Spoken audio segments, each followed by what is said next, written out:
You're on the faster bike. I am lighter and more nimbler. Calling me fat.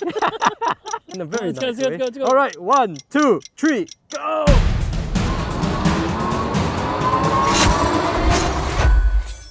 Electric bikes with fat tires are some of the funnest and coolest ways of getting around town. They're like a 1980s moped, just like the ones that Fonzie used to ride in, but with pedals and an electric motor. And it's easy to see why a lot of celebrities are getting into it. And that's because these are the kind of bikes that you can just ride around for fun. These are the kind of bikes that you can just cruise around town and not worry about putting on your lycras. And behind me are the latest offerings from a Melbourne-based company called Ridewave. This is the Xplorer. It comes with a 500 watt motor with a 720 watt-hour battery. And this is the Xplorer Plus. It comes with an even bigger motor and a larger battery. Running at the back is a 750 watt motor with a 960 watt-hour battery. What's the difference between these two electric bikes, you ask me? Well, we're gonna launch it. We're gonna find out the top speed. Same, we are still same. Oh no, Mike is pulling away. We're gonna tell you what's it like to ride. Oh dear, this is dangerous. And we're gonna tell you how far you can ride in one single charge. Hi, my name is Jeremy. Let's get pedaling.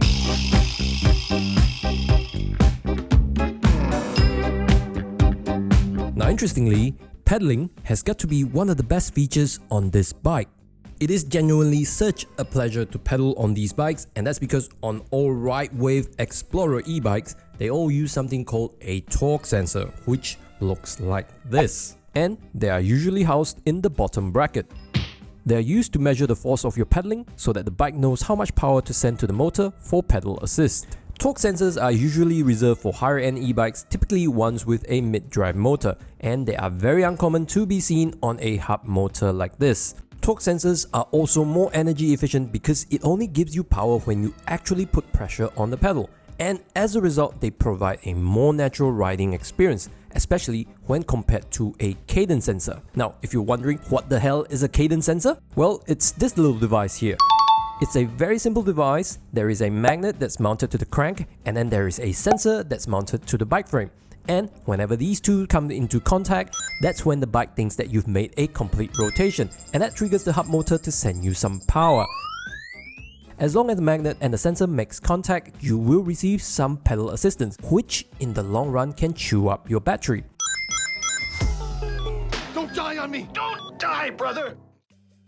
And sometimes even half a rotation can complete the circuit, and this is sometimes perceived as ghost pedaling, because it can feel like your bike is moving without you applying pressure on the pedals. This, to some people, feels completely Unnatural.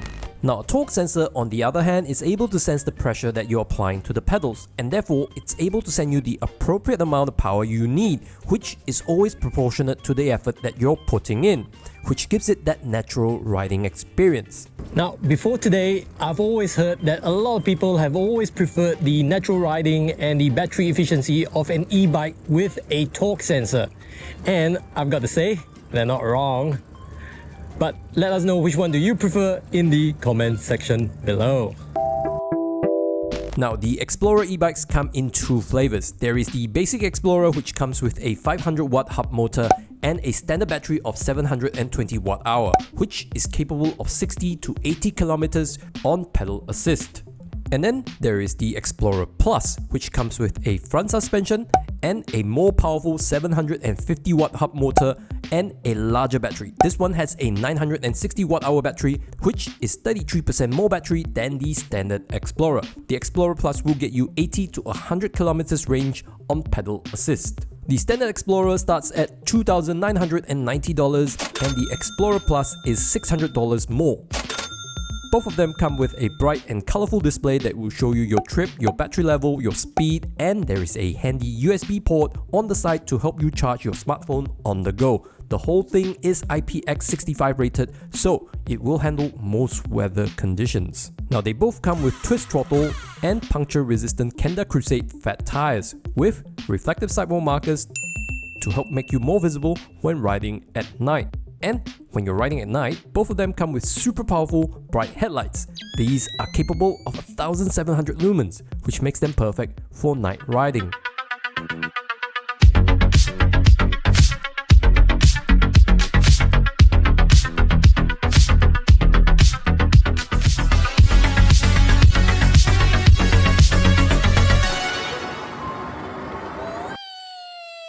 Now both the Explorer bikes are capable of speeds up to 25 km per hour, and when you can reach these kind of speeds, it becomes very important that you are able to stop. Now the good news here is that both the Explorer and the Explorer Plus comes with a beefy 180mm Tektronix hydraulic disc brakes. These hydraulic brakes offer really good feedback, especially when compared to mechanical ones, and they're also integrated with the rear brake lights in the back. So whenever you give the brakes a squeeze, the smiley face brake light at the back will light up. Now these brake lights are actually also the batteries that power the bikes, and they are removable. They both get the same 48V 3A fast charger, which will get you back on the road fully charged within 4 to 6 hours. Now here's a quick tip. Don't leave these batteries charging for more than 24 hours. And when you make the connection, make sure you plug it into the charger first, like this. And then finally, plug this into the outlet. And that way you get to ensure the longevity of your batteries for years to come.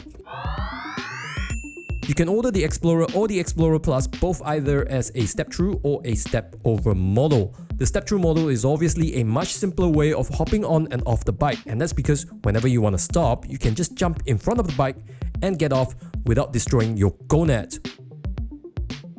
Fatality. Now, while the Explorer step-over may not be the easiest bike to hop into, it does offer one thing that I've always wanted in an e-bike, and that is a cup holder.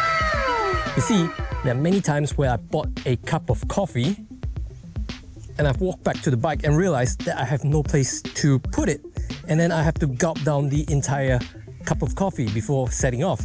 But now, thanks to this amazing invention, I can put it in here and then I can be on my merry way. So, what's the ride quality like? Now, on typical urban roads and bike paths, both these bikes are pretty good at soaking up the bumps from the city landscape. And that's partly thanks to the fat tires and the very well cushioned, very plushy brown faux leather seats, which lends itself to that look of a 1980s moped. And there's even space at the back here to carry another passenger. As long as you're riding primarily on sealed roads, the standard Explorer will serve you well. However, if you're going to be doing some off-roading, you might want to take a look at the more powerful Explorer Plus, because this one comes with a front suspension. And the front shocks do a much better job in absorbing the vibrations that are coming through the handle, giving you a more confident and less fatiguing riding experience. Now, in terms of power, all the Explorer e-bikes are shipped with a factory set limit of 25 km per hour, and the motor is kept at 250 watt. This is to make sure that all these bikes are legal on Australian roads. Even the twist throttle here only goes up to 6 kilometers because it's only ever meant to help you push off. And that too is to comply with Australian road regulations. However, if you do live in the lucky state of New South Wales, which is the only state in Australia that allows e-bikes with a 500 watt motor, well, if you order one, Ridewave will send you one with the power de-restricted to 500 watt. How cool is that?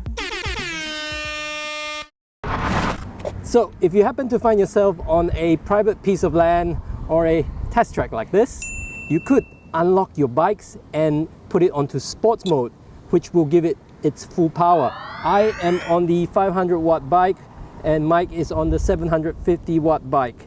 He is possibly going to be a lot faster than me, but we're going to find out what top speed we can get. Let's go!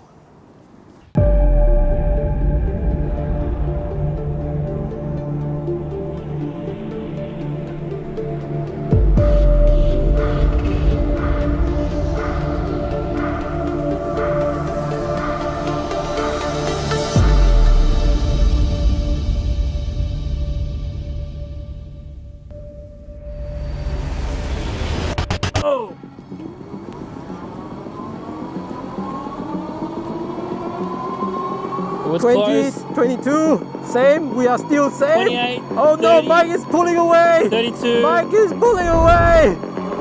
33, 34, 35. Oh no! 40. Oh no, Mike! Woo!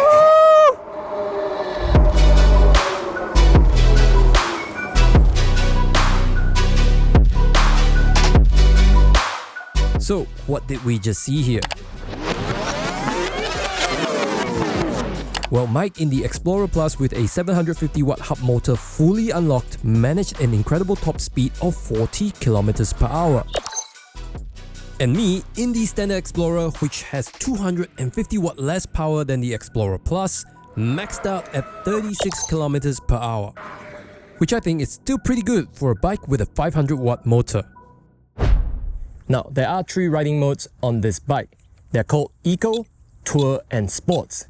Eco is the one that you'll get straight from the factory, where the power is capped at 250 watt and the speed limit is set to 25 kilometers per hour.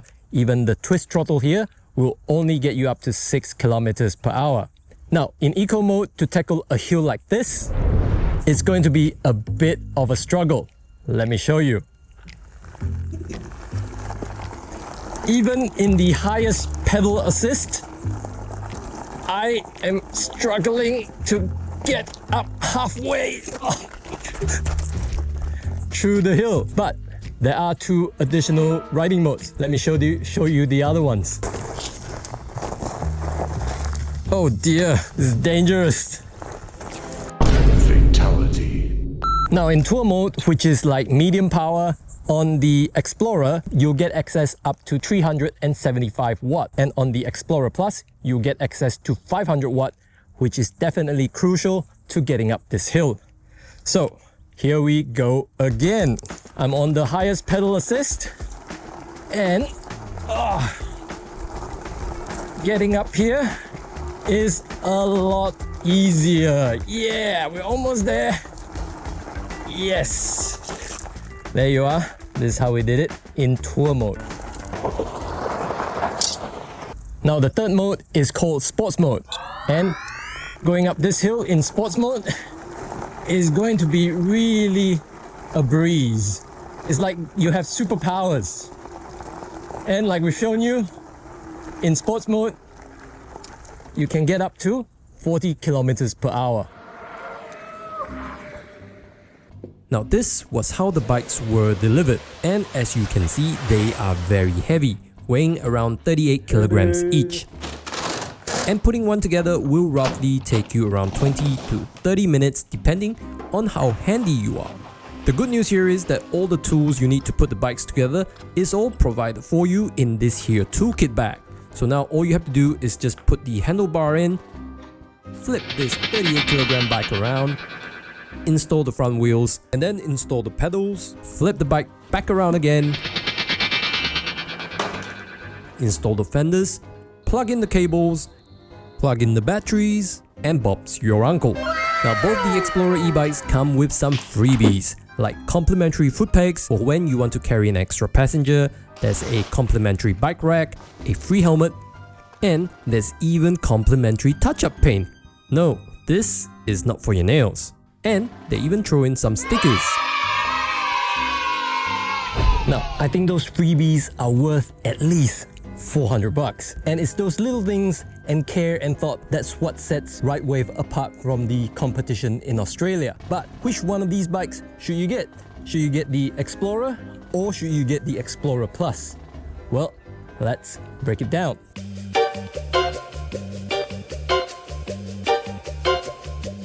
Now, if you love the natural riding experience of a regular bike, then you are going to love both of these bikes because all the Explorer e-bikes come with a torque sensor, which makes it a lot easier for you to choose. Now, you just have to pick between black or black. Now, we feel that the standard Explorer, the one with the 500 watt motor, provides excellent value at 2,990 bucks, especially with all those freebies thrown in. We've ridden this around Albert Park a few times today and the display still shows us 89% of battery left. That 720 watt hour battery is really solid. Now in the step-through format, The Explorer felt nimble to ride, it's easier to change directions, and it's a bit lighter than the stepped over.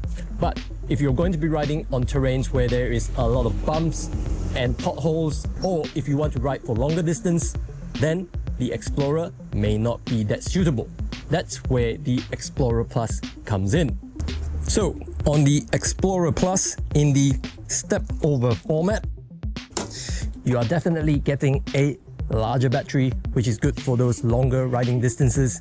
You are getting a front suspension, which means you are equipped for riding on tougher conditions. You also get a more powerful motor. That 750 watt motor is going to get you a higher top speed. But most importantly, you're getting a cup holder. How cool is that? Now I know not everyone's going to be really that excited about having a cup holder on their e-bike, but do share with us, which one would you choose? Would you choose the Explorer Plus or would you choose the Explorer? Let us know in the comment section below. And if you want to grab one of these, there should be a link for you in the video description below. And if you have enjoyed this video, please don't forget to leave us a thumbs up and please do subscribe because we're reviewing another Ridewave bike. This one has a 1000 watt motor. We'll see you in the next one. Bye.